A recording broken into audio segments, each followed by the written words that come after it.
A'udzu billahi minasyaitonir rajim. Bismillahirrahmanirrahim. Assalamualaikum warahmatullahi wabarakatuh. Jumpa lagi teman. Yuk kita langsung aja ke bagian berikutnya. Cerita dari Om Ras atau Ensun Guru. Kalian bisa follow akun Twitternya ya.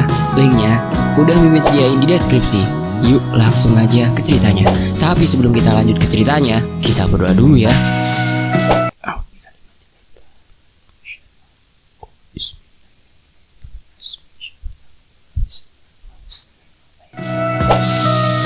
Allahumma sholli ala sayyidina Muhammad.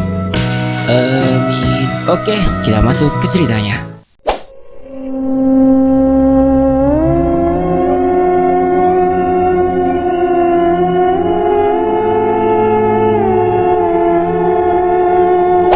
Antang, teriak Panglima Dehen memanggil Antang. Dari atas terdengar sahutan. Siapa? Teriak Antang.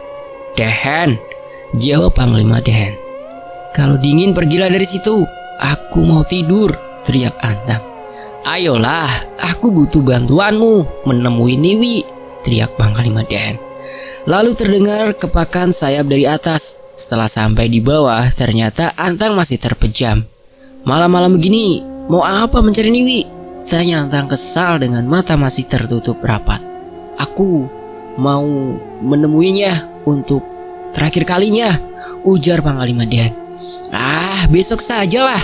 Aku bosan setiap harinya hanya itu saja. Sudah berpuluh-puluh tahun lebih kau tetap saja tidak berani mengutarakan perasaanmu pada Niwi. Dan kau berharap Niwi datang padamu lalu meminta maaf. Apa kau tak berpikir? Perasaan wanita seperti apa? Ujar Antang sembari berbaring di bawah pohon. Cepatlah, antarkan aku ke Goa Datu Birawaja malam ini juga, ucap Panglima Dehen. Akhirnya, mau tak mau Antang terpaksa menuruti kemauan sahabatnya itu. Baiklah, aku ingin ke atas dulu, mau memakai pakaianku, ujar Antang. Tidak usah, seperti itu saja, cepat antarkan aku, kata Panglima Dehen. Kau yang bercinta, aku yang repot, ujar Antang. Lalu Panglima naik ke punggung burung itu. Akhirnya mereka sampai di Goa Datu Birawaja. Birawaja, teriak Panglima Dehen sembari berlari masuk ke dalam gua. Antang menggelengkan kepalanya lalu berbaring di atas batu di depan gua itu. Ada apa ini Dehen? Tanya Datu Birawaja. Lalu Panglima Dehen menceritakan apa yang terjadi. Oh begitu. Kalau menurutku lebih baik kamu temui Sida. Cuma dia yang bisa membatalkannya, ucap Datu Birawaja. Kau mau membantuku? Tanya Panglima Dehen. Datu Birawaja mengaku. Lalu mereka berdua keluar menemui Antang. Namun Antang sudah tidak ada. Antang, panggil Panglima Dehen. Ya, aku di sini, saut Antang. Kita ke rumah Sida, ujar Panglima Dehen pada Antang. Sida yang mana? Tanya Antang sambil menggaruk kepalanya. Kita ke dunia manusia, ikuti saja nanti petunjukku, jawab Panglima Dehen.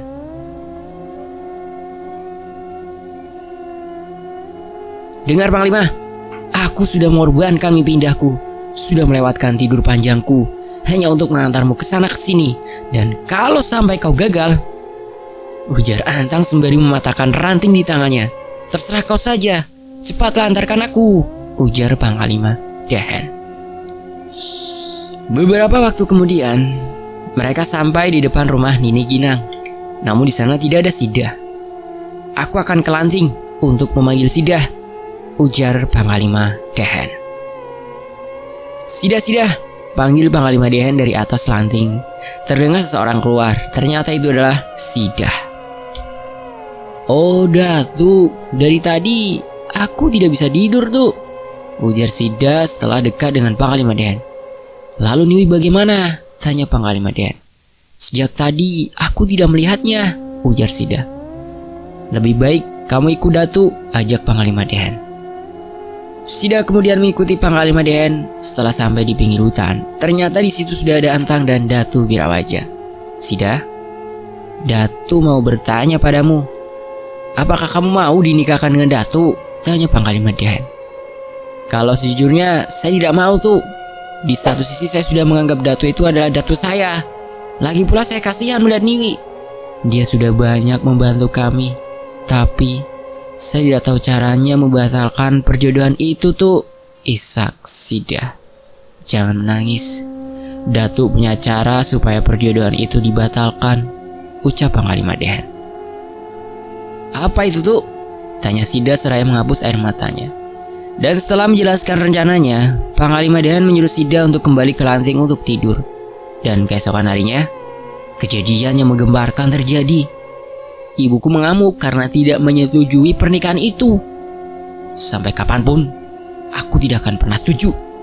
Kalau kau tetap menikahkan anakmu dengan jin itu, aku yang akan mengalah, ujar ibuku seraya membawa pisau dapur.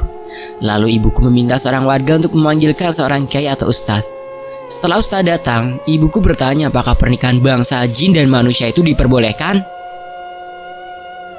Kalau memang pernikahan itu masih merupakan rencana kalian, sebaiknya jangan diteruskan, ujar ustadz itu. Saya pun dari awal memang tidak setuju, tapi yang melamar anak saya itu sangat sulit ditentang, ujar ayahku. Bicarakanlah dengan cara baik-baik, ujar ustadz itu.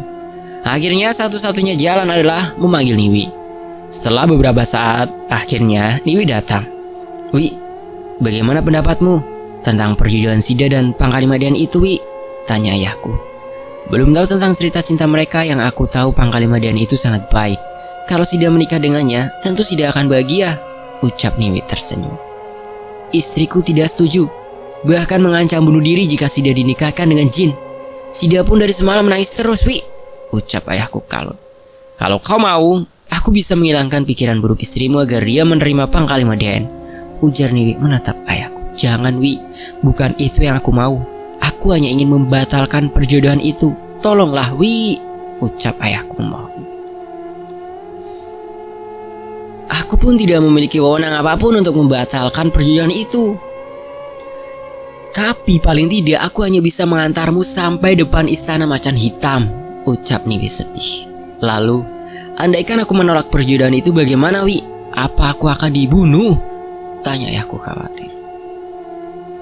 Sebaiknya kau kesana bersama Antang saja. Dia yang paling hafal dengan kerajaan macan hitam. Kalau kau mau, sekarang akan aku antarkan ke tempat Antang, ujar Niwi. Akhirnya ayahku dan Niwi berangkat ke pohon tempat tinggal Antang. Niwi menyuruh Antang untuk mengantar ayahku ke kerajaan macan hitam, dan Antang menyanggupinya. Lalu berangkatlah Antang dan ayahku ke kerajaan macan hitam. Dan di perjalanan, ayahku diajak ngobrol oleh Antang. Antang bertanya maksud dan tujuan ayahku ke kerajaan macan hitam itu. Lalu ayahku menceritakan masalah yang sedang dihadapi. Keputusanmu sudah tepat. Memang seharusnya Dehan dan Sida tidak usah dinikahkan, karena ada seseorang yang akan menangis diam-diam dengan menyembunyikan air matanya dengan tawa, ujar Antang. Siapa yang kau maksud? Tanya ayahku mulai penasaran. Niwi, temanmu itu adalah kekasih Dehan, ujar Antang yang membuat ayahku kaget. Kau pernah melihat saat Niwi menggunakan wajah aslinya yang sangat cantik itu? Tanya Antang. Ya, sangat cantik, jawab ayahku. Sebenarnya usia mereka berdua itu sama. Cuma aku tidak tahu kenapa bisa Niwi itu memiliki dua wajah, ucap Antang kemudian. Astaga, hampir saja aku menyakiti sahabatku. Persahabatan kami tidak boleh hancur hanya karena ini. Apapun yang terjadi, aku harus berhasil menolak perjodohan itu, sekalipun nyawaku taruhannya, ujar ayahku. Aku rasa Panglima Dehan tak akan mungkin membiarkan kau dibunuh Raja Tampo.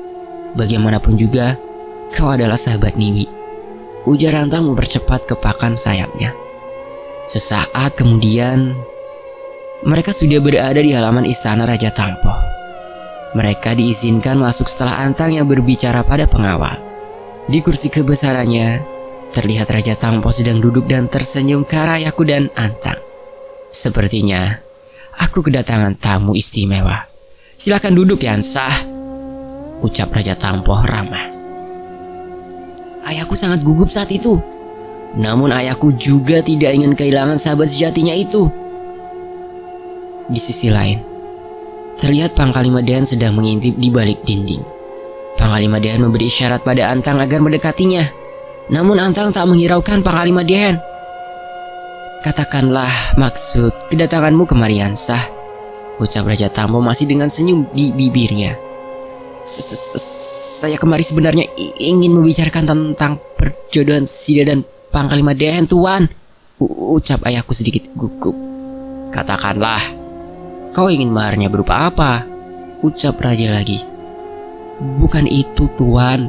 Saya ingin menyampaikan bahwa Sida sudah dilamar oleh orang di desa tetangga kami, ucap ayahku. Jadi, kau kemari ingin membatalkan secara kasar perjodohan yang sudah kubuat? Ujar Raja Tampo seraya berdiri dari singgasananya. Bukan itu maksud saya, Tuan, ujar ayahku menunduk. Dasar manusia bodoh. Sudah ditawarkan kehidupan enak berlimpah harta, malah berani menolak, teriak Raja Tampo. Ayahku tersinggung dengan perkataan Raja Tampo, dan entah dari mana datangnya keberanian ayahku. Ayahku berdiri dan menatap Raja Tampo. Saya memang manusia, tapi saya tidak bodoh. Tidak seperti yang Tuhan katakan. Saya tidak sebodoh itu rela menjual anaknya pada bangsa gaib hanya untuk harta kekayaan. Dan terlebih lagi, saya tidak rela melihat sahabat saya tersakiti dengan adanya pernikahan anak saya dan Panglima Tuan itu. Karena saya tahu Niwi dan Panglima Den adalah sepasang kekasih. Niwi adalah sahabat saya sejak kecil. Dia yang sudah menyelamatkan nyawa abah saya dan juga nyawa saya. Saya tidak akan pernah setuju dengan pernikahan itu, ujar ayah. Dan tepat di balik pintu masuk istana, di sana ada Niwi yang sedang bersembunyi. Dia terlalu khawatir dengan ayahku hingga mengikutinya sampai ke istana Raja Tampo. Yansah, batin Niwi. Tak terasa, air matanya mengalir. Antang, pasti kau yang memberitahu itu pada dia, teriak Raja Tampo marah lalu menyerang Antang. Antang yang tak menduga akan diserang, dia hanya menunduk. Hingga akhirnya tombak Raja Tampo menembus lehernya. Antang menggelepar-gelepar hingga akhirnya mati. Innalillahi wa inna ilaihi raji'un. Antang, teriak Panglima Den dan ayahku bersamaan. Panglima Den segera berlari dan memangku tubuh Antang yang sudah tak bergerak itu. Bagaimana Yansah? Kau tolak atau kau terima? Ujar Raja Tampo sinis. Sekalipun kau bunuh aku tidak akan pernah mau menikahkan anakku dengan Dehen. Kau iblis Tampo, kau raja iblis, teriak ayahku. Perkataan ayahku itu membuat Raja Tampo semakin marah. Raja Tampo menyerang ayahku, namun serangan itu hanya mengenai angin, karena ayahku sudah bersiap menghadapi serangan itu. Tapi tiba-tiba ayahku terkena pukulan Raja Tampo yang disertai dengan ilmu tenaga dalamnya, membuat ayahku terjatuh dan memuntahkan darah. Yansah, tanpa sadar Niwi berteriak dan berlari ke arah ayahku, memeluk tubuh ayahku. Lalu dengan derayan air mata Niwi berkata, nikahkanlah mereka, nikahkanlah. Aku berjanji tidak akan ada yang menghalangi pernikahan itu, asal jangan kau bunuh Yansah. Aku mohon, ujar Niwi terisak. Tidak, Wi, itu adalah anakku. Aku yang berhak memutuskannya. Dan keputusanku adalah tidak. Sudah tidak dapat diganggu gugat, walaupun aku harus mati, ucap ayahku sembari memegang tangan Niwi. Tampo, selama ini aku sudah banyak mengalah demi kau, dan sekarang kau bunuh teman-temanku. Aku sudah muak dengan kejahatanmu itu, teriak Panglima Den dengan air mata yang masih mengalir. Dia menyerang Raja Tampo. Raja Tampo terjatuh dengan darah yang mengalir dari bibirnya. Namun kemudian Raja Tampo mengusap darah itu lalu tertawa. Kau mengeluarkan ilmu andalanmu, Den, ujar Raja Tampo seraya bangkit. Anak manis, kau kira aku takut dengan ilmu itu? Wih, ujar Raja Tampo sambil meludah. Wi, sekarang cepat lari, lari, teriak Panglima Den seraya menghapus air matanya. Tidak, aku tidak akan meninggalkanmu. Walaupun kita harus mati, kita akan mati bersama, teriak Niwi lalu meletakkan tubuh ayahku di lantai. Dan Niwi berjalan menghampiri Panglima Den berdiri di sampingnya. Sungguh kisah cinta yang indah. Rela mati bersama. Tapi memang percintaan kalian hanya sampai di sini saja, ujar Raja Tampo. Hati-hati, Wi, ujar Panglima Den. Raja Tampo mulai menyerang. Panglima Den sudah bersiap lalu membalas serangan Raja Tampo itu. Raja Tampoh kembali tersungkur. Hidung dan mulutnya mengeluarkan darah. "Gaji siluman macan kunggang," ujar Raja Tampoh. Raja Tampoh bangkit lalu duduk bersila. Seluruh tubuhnya mengeluarkan asap. "Hati-hati, Wi. Itu ilmu baru yang didapatnya. Ilmu itu hanya bisa dikalahkan dengan ilmu itu, dan aku tidak mempunyai ilmu itu," ujar Panglima Dehen seraya menarik tubuh Niwi ke belakangnya. Dan sesaat kemudian Raja Tampoh mulai menyerang lagi. "Awas, Wi!" teriak Panglima Dehen mendorong tubuh Niwi. "Dehen!" teriak Niwi melihat kekasihnya itu jatuh dengan bersimpah darah. Niwi berlari ke arah kekasihnya itu, memeluknya. Panglima Dehen terbatuk dan darah terus keluar dari mulutnya. Panglima Dehen menatap Niwi lalu tersenyum dan berkata, "Aku mencintaimu," ucap Panglima Dehen. Terbata-bata, sesaat kemudian tubuhnya lemas, diam, tak bergerak. "Dehen!" panggil Niwi pada tubuh yang lemas itu. "I love you too." Oke, lanjut. "Kau memang benar-benar jahat, kau iblis Tampoh," teriak Niwi seraya meletakkan tubuh kekasihnya itu di lantai. Lalu Niwi menyerang Raja Tampoh dengan membabi buta. Dengan sekali pukulan Niwi langsung jatuh tersungkur. Tak mau menyerah, Niwi lantas bangun lalu duduk bersila dengan mata terpejam. Sesaat kemudian, Niwi berubah menjadi macan putih yang dikelilingi asap tipis. Melihat itu, Raja Tampoh mundur beberapa langkah dan macan putih itu melompat menyerang Raja Tampoh. Tak sempat berkelit, Raja Tampoh terkena cakaran dan gigitan macan putih itu. Namun sesaat kemudian, macan putih itu jatuh dan sekejap kemudian tubuh macannya berubah menjadi perempuan cantik. Tapi untuk sesaat kemudian Niwi tak sadarkan diri. Dan di saat waktu yang bersamaan muncullah beberapa orang dari arah luar. Itu adalah Datu Birawaja, Datu Pohang, Datu Jugi Murai dan Raja Rumbun Ubok. Mereka berjalan memasuki istana itu. Raja Tampoh bergegas bangun dan menyapu lukanya. Namun luka bekas cakaran dan gigitan macan putih jelmaan Niwi itu tak bisa dihilangkan dengan ilmunya. "Jahanam kau Tampoh!" teriak Raja Rumbun. Raja Tampoh duduk bersila. Raja Tampoh mengeluarkan ilmunya yang dia gunakan untuk menyerima Panglima Dehen tadi. "Kalian bertiga minggir saja. Ilmu Tampoh itu bukan ilmu sembarangan. Biar aku sendiri yang menghadapinya. Kalian uruslah Niwi, Yansa, dan Dehen," ujar Datu Pohang. Datu Pohang berjalan berputar membentuk lingkaran. Dan beberapa saat kemudian Datu Pohang duduk bersila. Dan dari lingkaran yang dia bentuk tadi keluar cahaya yang berwarna kuning. Semakin lama cahaya itu semakin jelas dan akhirnya cahaya itu bergerak masuk ke tubuh Datu Pohang. Raja Tampoh terkesiap melihat ilmu yang digunakan Datu Pohang. Saat cahaya itu masuk ke dalam tubuh Datu Pohang, seketika tubuh Datu Pohang berkeringat dan bergetar. Perlahan-lahan Datu Pohang berdiri dan berjalan ke arah Raja Tampoh. Raja Tampoh perlahan-lahan mundur. "Bukankah kau mengeluarkan ilmu itu, Tampoh? Kenapa kau tak menyerangku?" ujar Datu Pohang terkekeh. Raja Tampoh tidak menjawab sedikit pun. "Kenapa kau diam, Tampoh? Apakah kau takut pada manusia tua renta sepertiku? Aku tak habis pikir padamu, Tampoh. Kau bahkan lebih kejam dari yang kubayangkan. Kau tega membunuh Panglima sebaik Dehen yang sudah lama mengabdi padamu. Pantaskah kau itu disebut seorang raja?" "Cuy!" ujar Datu Pohang sembari terus berjalan mendekati Raja Tampoh. Kini Raja Tampoh tersudut. Terpaksa dia harus melawan dan menghindari serangan Datu Pohang. Datu Pohang mulai menyerang Raja Tampoh. Untuk beberapa saat Raja Tampoh berhasil menghindari serangan demi serangan dari Datu Pohang. Namun keberuntungan tak selamanya berpihak pada Raja Tampoh. Akhirnya Raja Tampoh terkena pukulan telapak tangan Datu Pohang tepat di bagian dadanya. Seketika bekas pukulan telapak tangan Datu Pohang mengeluarkan asap tebal seiring dengan darah yang menyembur. Tubuh Raja Tampoh seketika roboh. Dan untuk beberapa saat kemudian, tubuh Raja Tampoh berubah menjadi tulang belulang lalu perlahan menjadi abu dan hilang. Datu Pohang bersujud lalu berbaring di lantai. Dan masih dalam istana Raja Tampoh, terlihat Datu Birawaja sedang menyembuhkan ayahku. Beberapa saat kemudian, ayahku sadar. Lalu Datu Birawaja mendekati Panglima Dehen, Lalu setelah beberapa saat kemudian, Datu Birawaja memanggil Datu Pohang untuk membantunya menyembuhkan Panglima Dehen.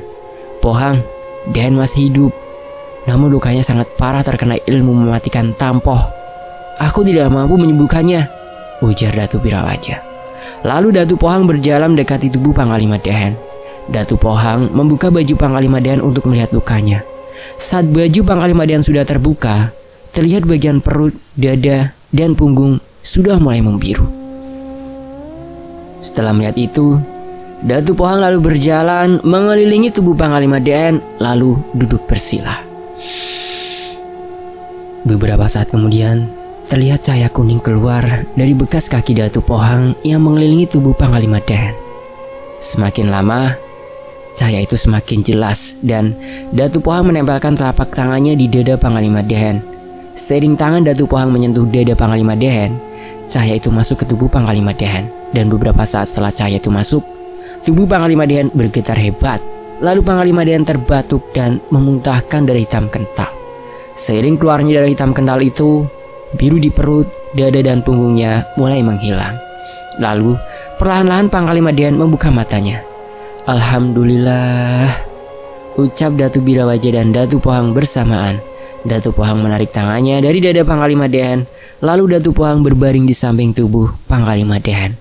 Dan di sisi lain terlihat Datu Juging Murai menatap tubuh Antang.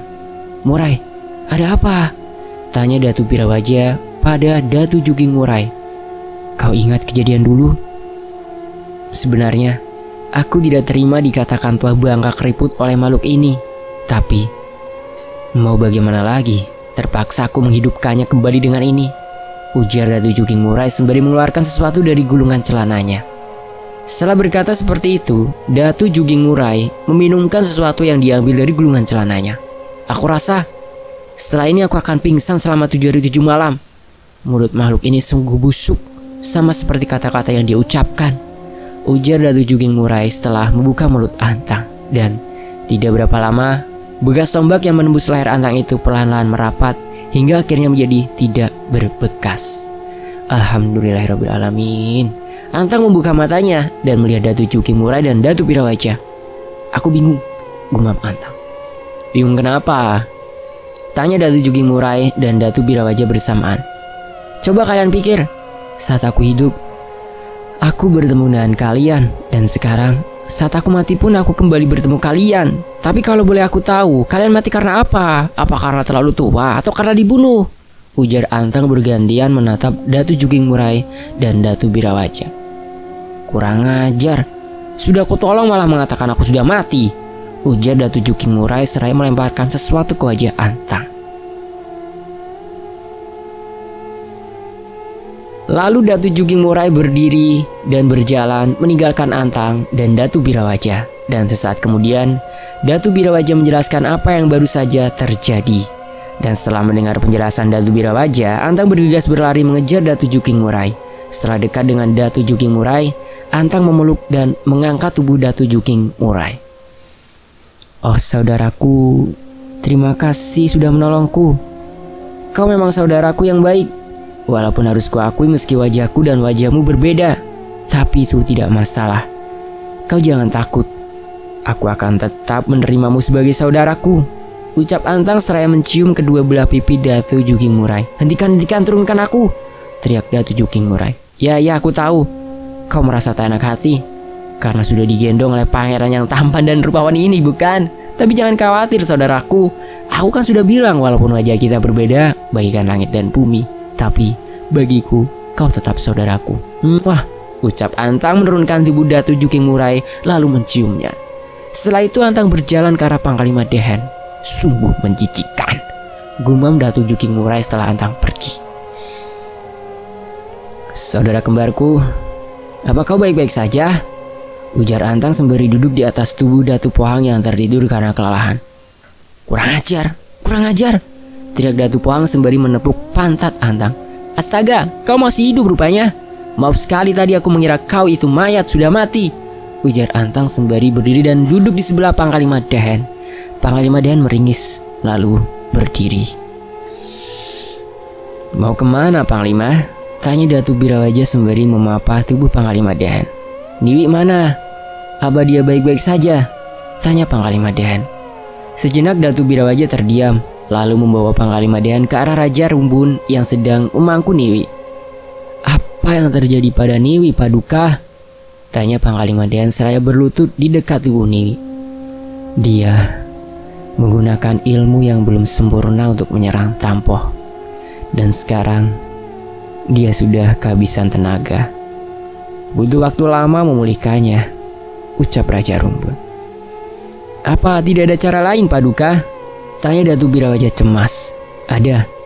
Dia harus dibawa dan dimandikan dengan air yang ada di puncak Lak Paibong, ucap Raja Rumbun. Saya akan membawanya ke sana, kata Panglima Dehan.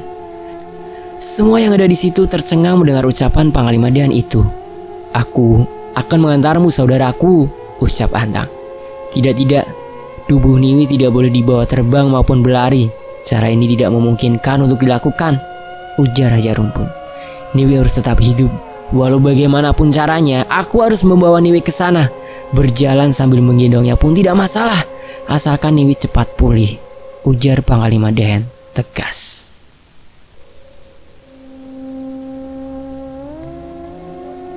Benar yang dikatakan saudara kembarku ini. Kakak ipar harus tetap hidup, ujar Antang. Aku tidak melarang, hanya saja dengan keadaanmu yang seperti itu. Apa kamu akan sanggup berjalan sambil menggendongnya? Karena Niwi harus dijaga, tak boleh terkena angin atau matahari. Makanya, aku lebih menganjurkan dia memulihkan tenaganya di istana aku saja. Walaupun dengan waktu yang lama, tapi tidak akan membahayakan dia, ujar Raja menatap Panglima Dehan. Kami semua akan ikut menemani Panglima Dehan dan kami semua akan menjaga Niwi, ujar Datu Juging Murai melangkah mendekati Raja Rumbun. Namun tiba-tiba, aduh, teriak Antang. Semua yang ada di situ melihat Antang. Antang membalas tatapan mereka dan tersenyum sambil meringis. Kau ini kenapa, Antang? Bentak Datu Juging Murai. Lihat, ujar Antang sembari menunjuk senjatanya yang terinjak oleh Datu Juging Murai. Sakit. Memangnya siapa yang menyuruhmu duduk mengangkang seperti itu? Ujar Datu Juging Murai. Dasar tua bangka bau tanah. Kalau saja kau tak menolongku, sudah kujadikan makanan ikan sejatamu itu, gumam Antang. Apa kalian serius ingin membawa Niwi ke sana? Kalian tahu, satu-satunya keluarga yang kupunya hanyalah Niwi. Kalau sampai terjadi apa-apa padanya, aku tak akan bisa memaafkan diriku, ujar Raja Rumbun seraya meneteskan air mata. Sedikit saja kulitnya tergores, lukanya akan membesar. Dan kalau sampai terkena cahaya matahari, tubuhnya akan mengalami luka bakar. Sungguh kusesalkan. Mengapa dia menggunakan ilmu itu? Ilmu yang belum sempurna dia pelajari. Ishak, Raja Rumput. Aku bersungguh-sungguh, jawab Datu Juging Murai. Aku juga, sahut Datu Pohang yang masih berbaring. Aku ikut, ujar Datu Birawaja. Kalau aku jangan ditanya lagi. Kemanapun saudara kembarku ini pergi, aku akan ikut, ucap Antang. Apakah aku boleh ikut? Ucap ayahku. Jangan, lebih baik kau beristirahat di rumah saja. Nanti aku akan mengantarmu, ujar Raja Rumbun. Ayahku hanya mengangguk sembari mendekati Panglima Dehan. Semoga kalian selamat sampai tujuan. Amin, ucap ayahku. Ya, semoga mereka selamat sampai tujuan ya. Dan admin undur diri. Sampai jumpa di bagian berikutnya. Tetap di Fakta Sejarah. Terima kasih atas perhatiannya. Wassalamualaikum warahmatullahi wabarakatuh.